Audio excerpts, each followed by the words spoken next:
Today I'm going to do a quick review of the Alcatel OneTouch Idol 3 smartphone, a 4.7-inch mid-range smartphone with a few premium aspects to it, which really I think help to punch well above its weight, shall we say. So, first things first, double tap to waker, a feature that not every smartphone has. We have it here. Now, I have to confess that when this was being sent to me for review, I had no idea that Alcatel were actually producing smartphones. I know this sounds terrible. They've probably been doing it for a while. But when I think Alcatel, I've always thought Alcatel-Lucent, but that's neither here nor there. Okay, so a 4.7-inch display at 720p, 312 ppi. We've got 8 gigabytes of internal storage, which is expandable. We have 1.5 gigabytes of RAM, which is kind of unusual in itself. We have excellent front and rear cameras. Really high quality. In fact, they rival anything at the highest level of the smartphone world. We have Lollipop installed here, Android Lollipop. Now, it's very lightly skinned, not very obtrusive at all. It's very light, so you get what is pretty close to a full stock Android experience. You won't be complaining too much. As with all of these kind of mid-range devices, outwardly you're going, yeah, this really feels like a proper quality device. Reminds me a lot of the Acer Liquid Jade Z I reviewed last year. There's a couple of obviously performance compromises, so we don't have the fastest processor here in the world.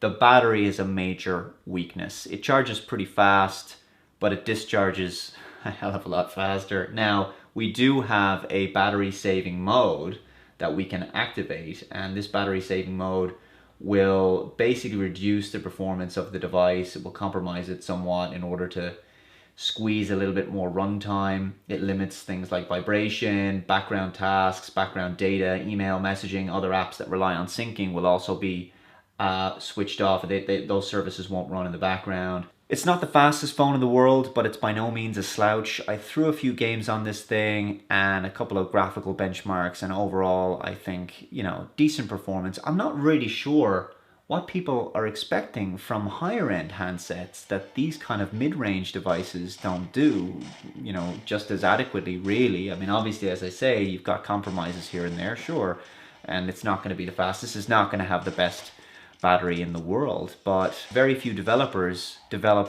high-end applications for Android at the highest level.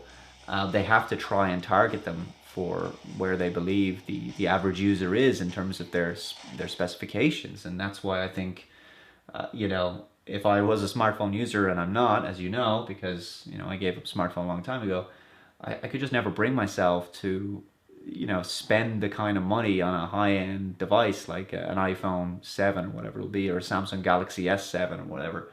I don't think I could do it, not least of which because I'd be worried about smashing the thing on the ground when it falls out of my pocket. I drop my phone a lot, so I just couldn't do it. But anyway, that's neither here nor there. I can't justify having basically a $1,000 phone or next to it in my pocket. So for 250 euros, it's a lot more justifiable, in my opinion, for a lot of people.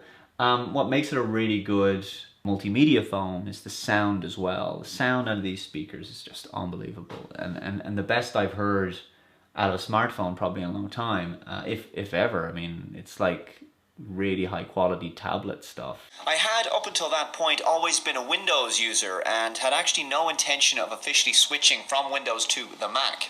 My intention was to help my video editing career by purchasing an iMac so that I could use Final Cut Pro.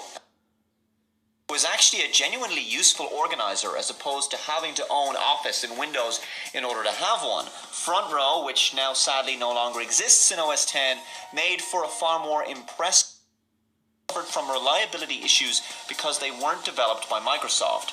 I found Final Cut Pro 6 at the time to be a dream of an editing application. Beautiful sound, and not just loud, but really, really rich and a vibrant sound out of it. And what's even nicer is the fact that we have microphones built in top and bottom, so perfect for receiving calls either way, because the screen is reversible, so everything just goes the other way, and you can answer the phone you know, upside down or whatever, and it just adjusts accordingly to whatever orientation you're at. Obviously, sometimes you'll have it the other way, upside down, and you'll be kind of wondering where the power button is, or the volume rocker, or the camera, and you'll just have to look at the back to kind of reorient yourself. But it's nice to be able to do things like that, and these are things that a lot of mid-range devices just don't do, which is absolutely fantastic. But we go on then to the real major selling point.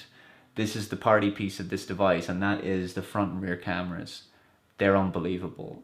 I mean, they are as good as anything you get at the highest level, and believe me, every review says the same thing, and I've taken a few images with this. Outstanding images, particularly in low lighting. We've got HDR on this as well. We have a flash, of course. We've got time lapse. We can recognize faces. We've got manual focus, panoramic. Just a very good camera phone. Really, really exceptional. The only compromise is that bloody battery, which I can see is just going down before my eyes. There's always something, isn't there? There's always some issue, and the battery, unfortunately, is the compromise. But like I say, you can enable battery saving mode, and then that is something. I think this device, you really, to be honest, to see if it's gonna suit your needs, probably it's a bit of a try before you buy.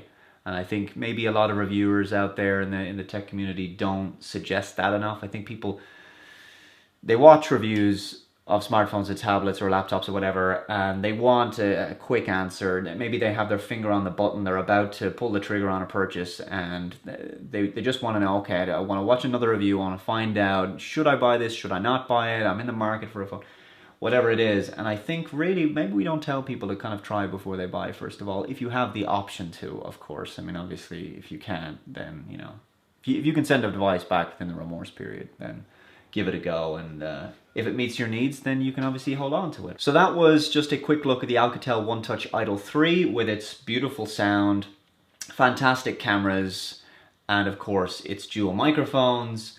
But it is, as I say, let down by the battery. I'm going to mark it down for that. I'm also going to mark it down for the storage. There's only 4.79 gigabytes of that 8 gigabytes available to you. Now, I kind of expect that. I mean, there's a lot of apps here, and obviously the system takes up a good bit of space. But it would have been nice to have 16 gigabytes, and for the amount I'm paying, I expect a little bit more storage. But there we are. You can't have it every way. But, it just makes it mandatory for you to buy SD card expansion. The final score then will be 7.5 out of 10. Thanks so much for watching, guys. See you next time. Bye-bye.